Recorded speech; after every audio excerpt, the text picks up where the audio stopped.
Does closing off make it easier to get diabetes? There must be many people who don't know this, right?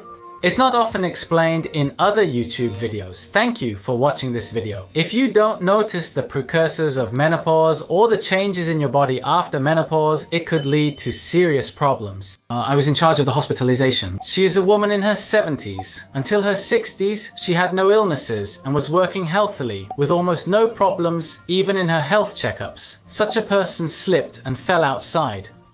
She broke her femur and foot bone and was hospitalized for rehabilitation. During her rehabilitation, she was practicing walking when she said, "Doctor, my chest feels heavy. I thought that chest discomfort was a bit of a bad symptom. And if it was a symptom of heart disease, what should I do?" So I examined her and found that she had angina, a condition where the blood vessels of the heart are narrowed, and she was on the verge of having a myocardial infarction. In fact, this patient had been suffering from osteoporosis since around her 60s. She was pointed out that her cholesterol was high, but she retired at the age of 60 and did not receive any diagnosis after that. So this time her osteoporosis progressed and she fractured her bone. The high cholesterol level also contributed to the onset of heart disease. In fact, these two diseases are largely related to the changes in a woman's body after menopause. When women reach menopause, the hormone balance in their bodies changes drastically. Delicate.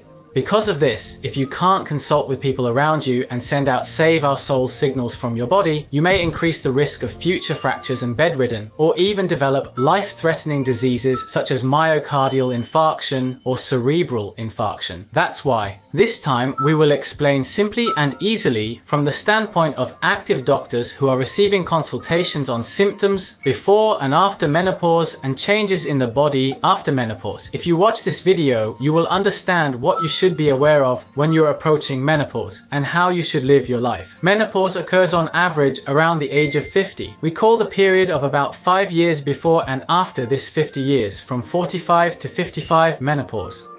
There are also people who have a negative image of the words menopausal disorder and menopause. However, this menopause visits almost all women.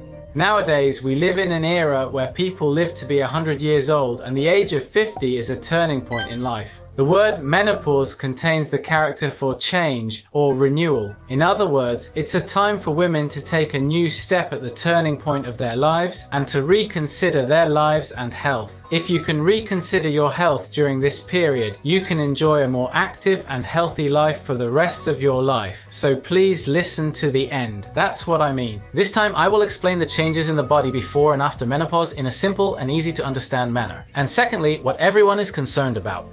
I will introduce 3 unexpected changes in the body caused by menopause that you absolutely need to know about. First of all, let me introduce the changes in the body before and after menopause. As I mentioned earlier, menopause usually occurs around the age of 50. Therefore, the period from 45 to 55 is called menopause, but in fact, many Japanese people have early menopause and it can occur at the age of 40. On the other hand, it is rare, but there are also people who experience it at the age of 55 or 60. Symptoms of menopause include the body becoming hot and flushed and sweating like a waterfall, which can be embarrassing.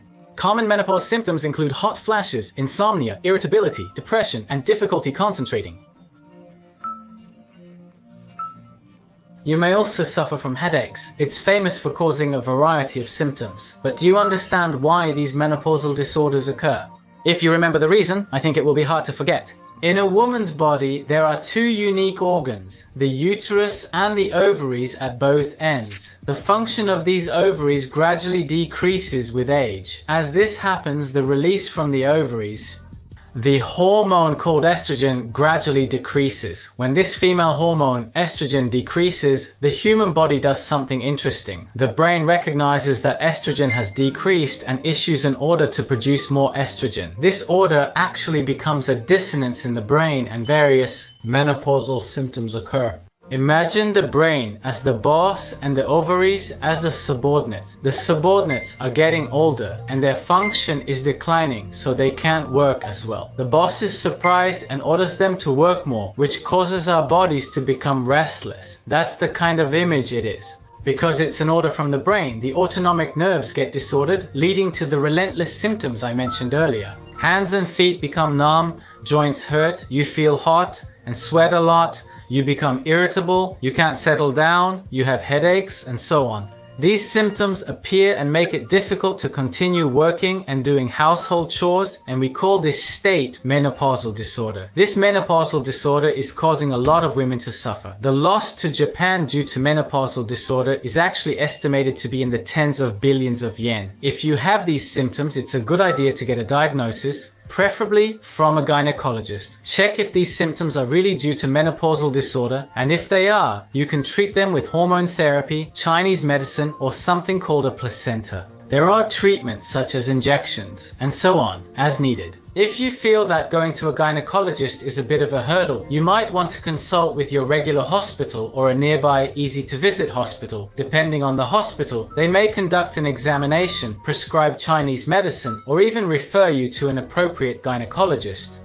For detailed videos on how to treat menopausal disorders, please see the overview section. That's all for now. Menopausal disorders are symptoms that occur over a decade, starting around age 50, and last for about 5 years due to aging. Menopausal disorders are symptoms caused by the decline in the function of the ovaries and the decrease in female hormones called estrogen, which cause the head to become heavy and tired, and the hormone that says it can produce estrogen is released. However, as we discussed in the previous section, the changes in the body due to menopause are not just this. The changes in this hormonal balance called menopause are the key to changes in various parts of the body. In this regard, I will introduce the top 3 changes in the body that you absolutely want to know about that occur due to menopause. The first of the top 3 changes in the body that you absolutely want to know about before menopause is that your bones become brittle. You've all heard of osteoporosis, haven't you?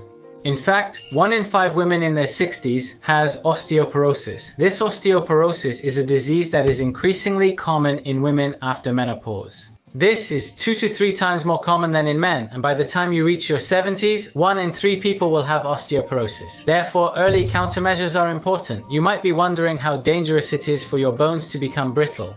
This fracture is the 4th leading cause of becoming bedridden. In other words, there is a risk that if you fall and fracture a bone due to osteoporosis, you could become bedridden. So what can we do to prevent osteoporosis? What measures are there? The most important thing is exercise. It is understood that bones become stronger by giving them appropriate stimulation. Simple exercises such as raising your heels and dropping them, or doing squats while holding onto a table, are good. Just doing this kind of exercise where you lightly bend your knees and lower your waist can make your bones stronger. It's okay to do it while cooking or watching TV. Just raise your heels and drop them to stimulate your bones. It's important to have this kind of awareness. Another important thing for osteoporosis is a nutrient called vitamin D. This vitamin D helps us absorb calcium, which is the source of our bones, from our mouth.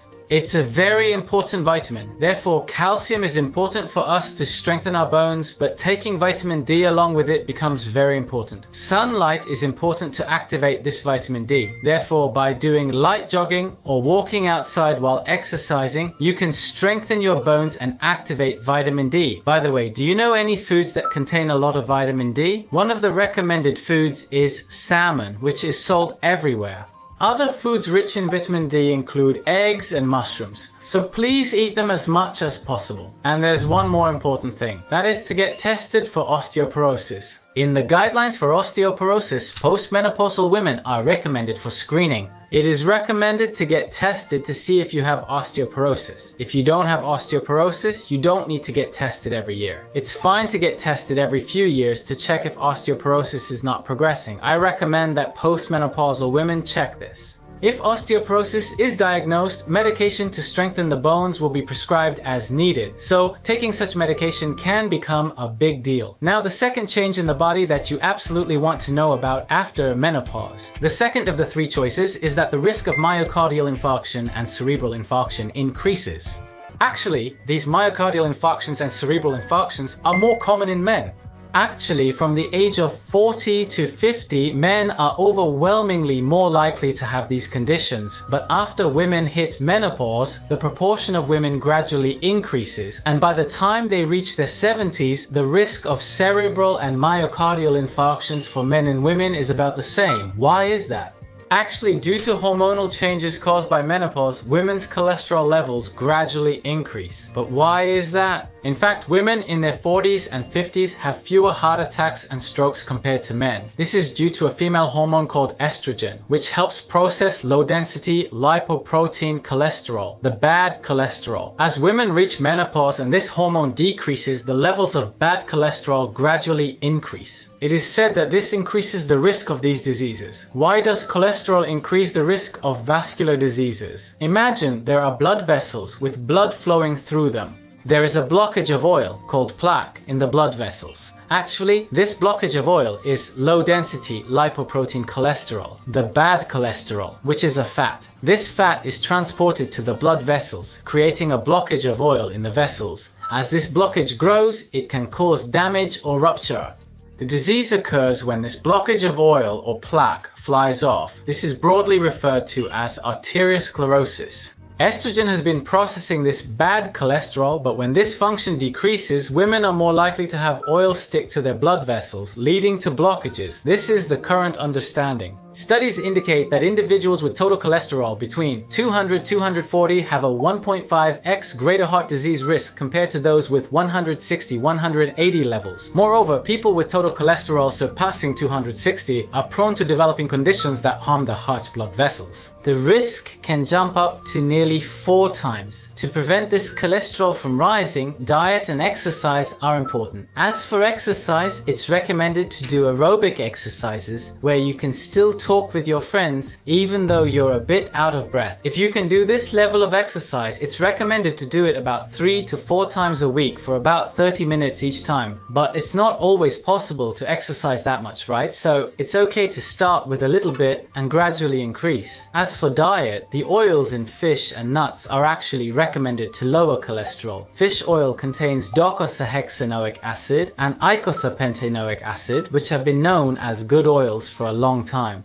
Fish, as you know, live in cold seas and their oil doesn't solidify. In other words, fish oil is a type of oil that remains liquid. By consuming this type of oil, it's been reported that cholesterol levels can be lowered and mortality rates can be reduced. So, it's recommended to shift your diet from being meat-centered to one that includes more blue fish. Switch to nuts for snacks when you're a little hungry, like sardines and mackerel. This may also reduce cholesterol levels. For more details, see the video's overview section description. That's all for now. Please ensure you know this before we end. The third change in the body that you absolutely need to know about is that the risk of diabetes increases. Does menopause make it easier to get diabetes? Many people may not know this. It's not often explained in other YouTube videos.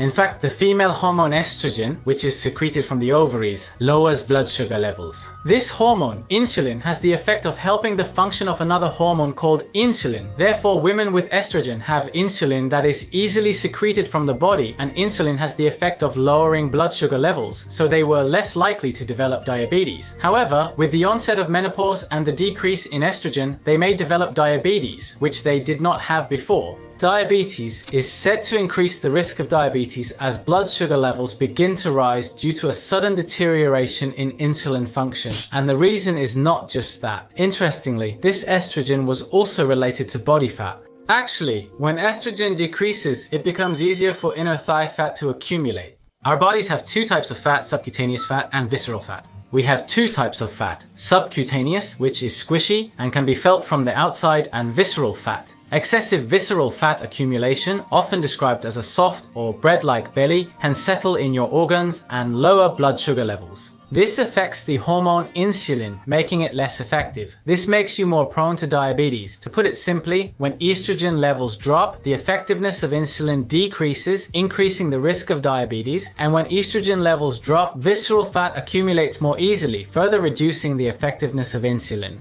There are 2 reasons why the risk of diabetes increases: the decrease in estrogen and the accumulation of visceral fat. This is why women are at a higher risk of diabetes after menopause. The woman in her 70s who I mentioned earlier, who developed heart disease, actually also developed diabetes. Diabetes is not just about high blood sugar levels.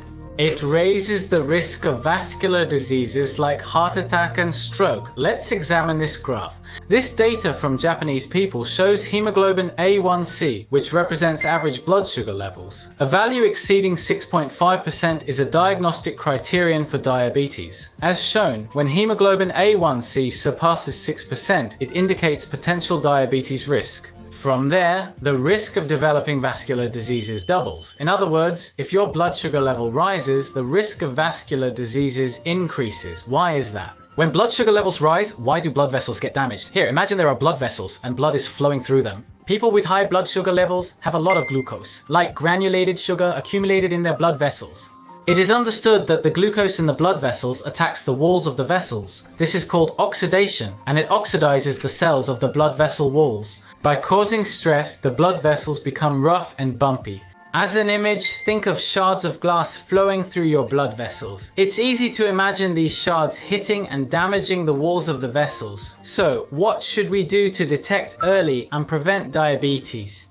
In fact, diabetes has almost no initial symptoms. By the time symptoms appear in the body, the disease has often progressed. Even so, I will post a video summarizing how to notice serious symptoms in the description box, so please take a look. Yes. And the important thing for early detection is health checkups. You can find out immediately with a blood test. So if you are worried, please have a health checkup or a blood test to check if you have diabetes. This can be done at a regular internal medicine clinic. How is it? This is a summary up to this point. Women enter a season called menopause, which is a period of about 5 years around the age of 50. A total of 10 years. As a result, the body's hormone balance changes significantly, leading to menopausal symptoms such as hot flashes, headaches, dizziness, numbness in the hands, joint pain, and other symptoms appear. In addition, bones become brittle, increasing the risk of fractures, cholesterol levels rise, increasing the risk of heart and vascular diseases, and insulin function deteriorates, raising blood sugar levels and increasing the risk of diabetes. I explained that. To strengthen bones, it is important to exercise and stimulate the bones, and to activate vitamin D, it is necessary to sunbathe or take vitamin D, specifically by eating fish, eggs, and mushrooms. And one of the important things to lower cholesterol is to do regular exercise that makes you a little breathless. Please try to start even a little. And recently, it has been attracting attention. I also introduced data that the oil of bluefish and nuts lowers cholesterol. As for diabetes, it is difficult to detect early symptoms in the body, so I recommended blood tests such as diagnosis. How was it? I think there were many things other than changes in the body due to menopause. I think there were many contents that make you anxious, but it's okay. By learning such things thoroughly and detecting them early, you can prevent the onset or reduce the risk before the onset. I also introduced specific lifestyle habits and recommended foods to prevent this from happening. At YouTube Medical University, we will support you in this way to stay healthy. YouTube Medical University responsibly shares easy-to-understand videos from active doctors. Learn the correct knowledge at the pre-disease stage before developing an illness. Comment if you've experienced menopausal changes, have related concerns, or know beneficial exercises or meals. Please share if you have any insights. Please let us know in the comments. And about this video, whether you hit the like button or the dislike button, your feedback will be a reference for the next video. If you like this video, I would be really happy if you could subscribe to the channel. Let's meet again in the next video.